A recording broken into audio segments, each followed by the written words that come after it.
दोस्तों, न्यूजीलैंड के वेलिंगटन के वेट्स टाउन में जब एक लेडी अपने यार्ड की साफ सफाई कर रही थी तो उसे वहां 1 फुट जमीन के नीचे करीब 100 साल पुरानी एक इंसानी खोपड़ी मिली, जिसे देख उसके होश उड़ गए। हालांकि ये अनएक्सपेक्टेड और सरप्राइजिंग जगहों से हुई इकलौती शानदार खोज नहीं है, क्योंकि दुनिया भर में ऐसी और भी खोजें हो चुकी हैं जिनके बारे में जानकर आप पूरी तरह से अमेज़्ड रह जाएंगे। तो चलिए शुरू करते हैं इस मजेदार वीडियो को। Number 10, mystery Saxon सार्कोफेगस।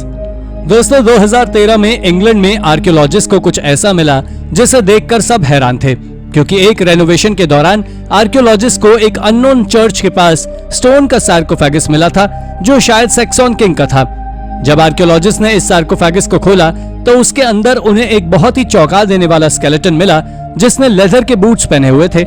जिसकी रिसर्च के बाद पता चला कि यह स्केलेटन एक आदमी का है जो लगभग 1035 से 1070 के बीच 40 साल की उम्र में बोन डिजीज की वजह से मर गया था। प्रोजेक्ट मैनेजर मैरी पॉवेल ने बीबीसी न्यूज को बताया कि यह स्केलेटन किसका है इसका तो पता नहीं लग पाया, लेकिन यह एंग्लो सैक्सन पीरियड की एक बहुत महत्वपूर्ण खोज में से एक है। वैसे दोस्तों, यहाँ आर्कियोलॉजिस्ट को लाइमस्टोन सार्कोफेगस के साथ साथ रोमन ब्रॉन्ज ईगल्स विंग भी मिले हैं, जो 1st सेंचुरी एडी के हैं, जो एक बहुत ही इंपॉर्टेंट खोज है। Number 9, forest inside a sinkhole. हाल ही में आर्कियोलॉजिस्ट को सदर्न चाइना के ग्वांगजियांग ऑटोनोमस रीजन के एंशिएंट फॉरेस्ट में 630 फुट की गहराई में एक सिंकहोल मिला है। वैसे तो ये एरिया सिंकहोल्स और केव्स के लिए काफी फेमस है, लेकिन 630 फुट गहरा सिंकहोल अब तक का सबसे रेयर सिंकहोल है। और आप जानकर अचंभित हो जाएंगे कि आर्कियोलॉजिस्ट को इस जंगल में 131 फीट लंबे पेड़ भी मिले हैं, जो अपने आप में एक अनोखी खोज है। दोस्तों, उन्हें एक केव में 3 एंट्रेंसेस भी मिले हैं, जो रेन वाटर के कारण कोलैप्स हो गए थे। वैसे ये जगह अब तक ह्यूमन से बची हुई थी, इसलिए यहाँ प्लांट्स और एनिमल्स के कई प्रकार के अनडिस्कवर्ड स्पीशीज मौजूद हैं। आपको जानकर हैरानी होगी कि यह सिंकहोल इतना बड़ा है कि यहाँ आसानी से सनलाइट अंदर तक जा सकती है, जिसके कारण प्लांट्स को ग्रो करने में मदद मिलती है। वैसे आपको बता दें कि 30 सिंकहोल और ढूंढे गए हैं, जो यूनेस्को वर्ल्ड हेरिटेज साइट के लिए डेजिग्नेटेड हैं। Number 8, ancient underground complex. 2017 में टर्किश अथॉरिटीज को जब कंट्री के सदर्न रीजन में स्थित बासबोक में एक लूटपाट करने वाली टीम के बारे में पता चला, तो उन्होंने उस टीम के बारे में सर्च किया और पुलिस की मदद से उन्हें पकड़ लिया गया। लेकिन जब तक उन्हें पकड़ा जाता, तब तक इस क्रिमिनल ग्रुप ने किसी व्यक्ति के घर के अंदर खुदाई करते वक्त एक आयरन एज कॉम्प्लेक्स खोज निकाला। और जब आर्कियोलॉजिस्ट की टीम यहां आई तो उन्हें रिसर्च के दौरान कुछ ऐसा मिला जिसने सबके होश उड़ा दिए। दरअसल उन्हें यहाँ 12 बाय 7 फीट का एक एंट्रेंस एरिया मिला, और कुछ टेस्ट करने में बाद उन्हें पता चला कि ये कॉम्प्लेक्स अभी कुछ साल पुराना नहीं, बल्कि 9th सेंचुरी बीसी के नियो असारियन पीरियड का है। आर्कियोलॉजिस्ट को यहाँ वॉल्स पर बहुत ही रेयर आर्टवर्क मिला, जो असारियन अरामेक राइटिंग में था। जब तक आर्कियोलॉजिस्ट इसके बारे में और कुछ जान पाते, टर्की टूरिज्म मिनिस्ट्री ने इसे अपने अंडर कर लिया, और तब से लेकर अब तक इसका एक्चुअल एंट्रेंस तक नहीं खोजा गया है, और ना ही इस बात का पता लग पाया है कि आखिर ये स्ट्रक्चर किस उद्देश्य से बनाया गया था। हालांकि यहाँ की वॉल्स पर बनी कुछ गॉड्स की पेंटिंग देखकर ये अंदाजा लगाया जा रहा है कि शायद इस अमेजिंग स्ट्रक्चर को किसी रिलीजियन रिचुअल के लिए यूज किया जाता होगा, जो अब एक रहस्य बनकर रह गया है। Number 7, leprosy in the Caribbean. दोस्तों, आपको जानकर हैरानी होगी कि कैरेबियन के एक आइलैंड पेटिट मुस्टेक पर 2003 में आर्कियोलॉजिस्ट को एक ह्यूमन स्कल मिला था, जो 18th या 19th सेंचुरी का है। वैसे आपको शायद ही जानकारी होगी कि 100 एकड़ में फैला हुआ ये आइलैंड 19th सेंचुरी में एक लेपर कॉलोनी हुआ करता था, जो Saint Vincent and the Grenadines के ग्रुप ऑफ आइलैंड का हिस्सा था। और आपको सुनकर अजीब लगेगा कि इस आइलैंड पर बहुत बड़े बड़े हिल्स हैं, लेकिन बीच एरिया और बोटिंग के लिए कोई जगह नहीं है। फिर भी कई सालों तक लोग यहाँ रहा करते थे। सबसे ज्यादा चौंका देने वाली बात तो ये है कि इन स्कल्स से क्रेनियल डिफॉर्मिटीज नाम की डिजीज के बारे में जानकारी मिलती है, और शायद इसी डिजीज की वजह से इन लोगों को बाकी ह्यूमन से दूर इस आइलैंड पर छोड़ दिया जाता था। इस डिजीज का असर हाथों, पैरों और फेस पर आसानी से देखा जा सकता था, और आज भी ऐसी डिजीज लोगों में देखने को मिल जाती है, लेकिन आज के मॉडर्न टाइम में इसका इलाज संभव हो गया है। हालांकि उस समय उसका इलाज संभव नहीं था, और लोगों को लगता था कि यह बहुत जल्दी फैलने वाली बीमारी है, इसलिए इस डिजीज से ग्रसित लोगों को बाकी लोगों से दूर पेटिट मस्टिक आइलैंड पर भेज दिया जाता था। Number 6, backyard skeleton. न्यूजीलैंड के वेलिंगटन के वेड्सटाउन में जब एक लेडी अपने यार्ड की साफ सफाई कर रही थी तो उसे वहां 1 फुट जमीन के नीचे कुछ ऐसा मिला जिसे देखकर उसके होश उड़ गए। दरअसल उसे एक ह्यूमन स्कल मिला, जिसको देखकर यह अंदाजा लगाना बहुत मुश्किल है कि आखिर इसे इसकी बॉडी से कैसे और क्यों अलग किया गया था। और जब इस खोपड़ी को मेडिकल एग्जामिनेशन के लिए ले जाया गया तो forensic anthropologist doctor Angela Clark ने द न्यूजीलैंड हेराल्ड को बताया कि इस स्कल का रेडियो कार्बन डेटिंग से एनालिसिस करना इम्पॉसिबल है, क्योंकि यह सिर्फ 1 सेंचुरी पुराना ही है और इसका ये हाल 20th सेंचुरी में हुए एटॉमिक बॉम्ब टेस्टिंग के रेडिएशन इफेक्ट के कारण हुआ है। खैर, अभी तक इस बात का पता नहीं लग पाया है कि आखिर ये व्यक्ति कौन है और उसका बाकी शरीर कहां होगा। आपको जानकारी के लिए बता दूं कि वेड्सटाउन में ग्रेव के बाहर लोगों को दफनाना इलीगल था और हिस्टोरियन गैबर टॉथ ने बताया अगर किसी को इस तरह सिमेट्री के बाहर दफनाना होता था तो उसके लिए स्पेशल परमिशन लेनी पड़ती थी और इस स्कल के केस में ऐसी कोई भी परमिशन की जानकारी नहीं मिली है। Number 5, Persian cup in Siberia. 2016 में साइबेरिया के गाइडन पेनिनसुला में पर्माफ्रॉस्ट की मॉनिटरिंग के दौरान साइंटिस्ट की एक टीम को ईरान में मेडिवल ब्रॉन्ज कप का एक फ्रैगमेंट मिला, जिसने सबको हैरान कर दिया, क्योंकि यह पहली बार था जब आर्कटिक सर्कल के नॉर्थ में पहली बार ऐसा कुछ आर्टिफैक्ट खोजा गया था। रिसर्चर एंड्रे गुसेफ साइबेरियन टाइम्स को बात करके बता रहे थे कि यहाँ टीम को सेरामिक कप के साथ साथ ब्रॉन्ज नाइफ का हैंडल भी मिला है और टेस्ट के बाद पता चला है कि ये 10th और 11th सेंचुरी का है, जिसे 200 साल बाद साइबेरिया लाया गया और इस तरह के नाइफ उस समय साइबेरिया से 2300 मील दूर बनाए जाते थे।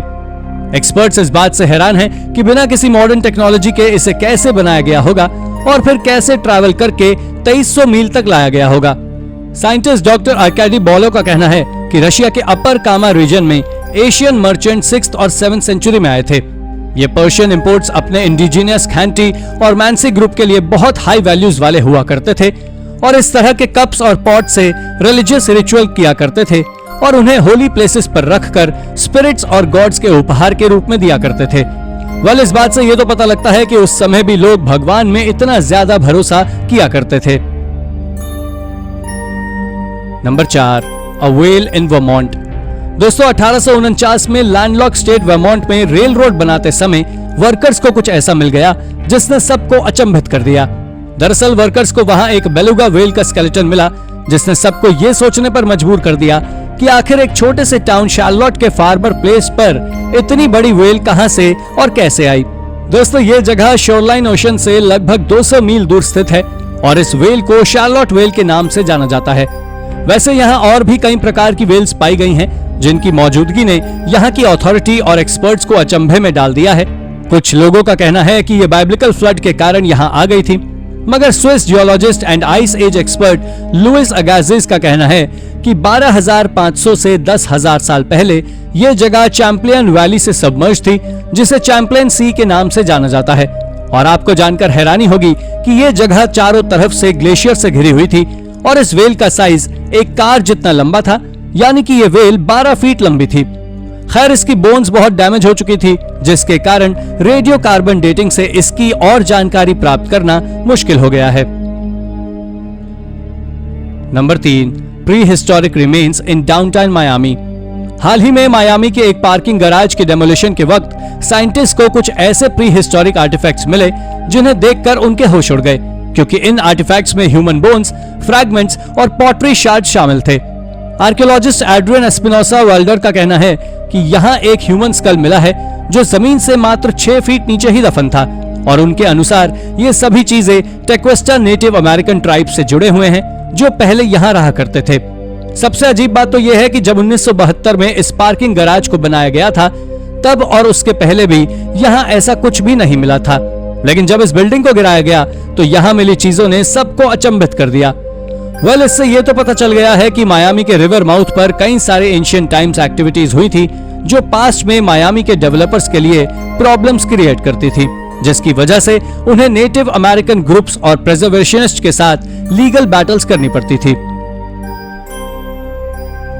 Number 2, out of place mangrove trees. दोस्तों साइंटिस्ट मेक्सिको से 200 किलोमीटर दूर स्थित युकाटन पेनिनसुला में ग्रो करने वाले मैंग्रोव ट्रीज को देखकर अचंभित हैं, क्योंकि ये red mangrove tree salt water में लगते हैं और ट्रॉपिकल कोस्टल हैबिटेट्स के अमेरिकन ओशन में ही पाए जाते हैं। अब एक्सपर्ट्स ये जानने में लगे हुए हैं कि आखिर ये मैंग्रोव ट्रीज यहाँ फ्रेश वाटर में कैसे सरवाइव कर रहे हैं। कुछ रिसर्चर्स के एक ग्रुप ने बताया है कि उन्होंने इसका जवाब ढूंढ लिया है। दरअसल उन्होंने फ्रेश वाटर मैंग्रोव ट्रीज के डीएनए और कोस्टल मैंग्रोव पॉपुलेशन के डीएनए सैंपल को कंपेयर किया तो उन्हें पेड़ों के गिनोम में काफी डिफरेंस देखने को मिला और फ्रेश वाटर मैंग्रोव ट्रीज 1,25,000 साल पहले यहाँ आइसोलेटेड हो गए थे, क्योंकि उस समय सी लेवल आज के कंपैरिजन में बहुत हाई हुआ करता था।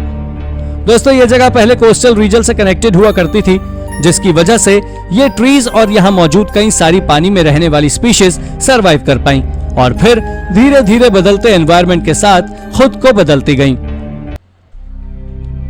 Number 1, a boat in desert. साल 2016 में अबुसिर के एंशिएंट इजिप्शियन नेक्रोपोलिस टूम्ब में एक वेल प्रिजर्व बोट मिली थी और आपको जानकर हैरानी होगी कि ये नाव 4500 साल पुरानी है और इतने साल पुरानी होने के बावजूद भी इसके प्लैंक और रोप्स आज भी अच्छी तरह लगे हुए हैं। ये एक बोलिंग लेन जितनी 60 फीट लंबी है। वैसे इतनी लंबी और लाविश सिडार बोट को सोसाइटी के नॉन रॉयल मेंबर्स के लिए बनाया जाना एक अलग ही जिज्ञासा लगता है और इसके अलावा इतने हॉट और ड्राई डेजर्ट एनवायरनमेंट में इसका इतनी अच्छी कंडीशन में मिलना इसकी वैल्यू को और ज्यादा बढ़ा देता है। शायद ही आपको मालूम हो कि अबुसिर नाम की ये जगह नाइल रिवर के पास स्थित है, जो एंशिएंट इजिप्शियंस के लिए लोगों के आने जाने के साथ साथ सामान को एक्सपोर्ट इंपोर्ट करने का मुख्य केंद्र हुआ करती थी। टेक्सास यूनिवर्सिटी के रिसर्चर्स डगलस इंग्लिश के अनुसार 4th डायनेस्टी के इंटरनेशनल ट्रेड्स के लिए भी नाइल रिवर का बहुत ज्यादा महत्व था, क्योंकि ये स्टेट के पावर का सिंबल थी, जिसकी वजह से ऐसा भी हो सकता है कि अबुसिर में मिलने वाले ये वेसल सेलिंग के लिए इस्तेमाल किए जाते थे। लेकिन ये अभी तक कोई नहीं जान पाया कि इजिप्शियन इन बोट्स का क्या किया करते थे। तो दोस्तों ये थी हमारी आज की वीडियो। आपको ये वीडियो कैसी लगी हमें कमेंट करके जरूर बताएं और हाँ, जाते जाते इसे लाइक और चैनल को सब्सक्राइब भी जरूर कर दीजिएगा। Thank you for watching.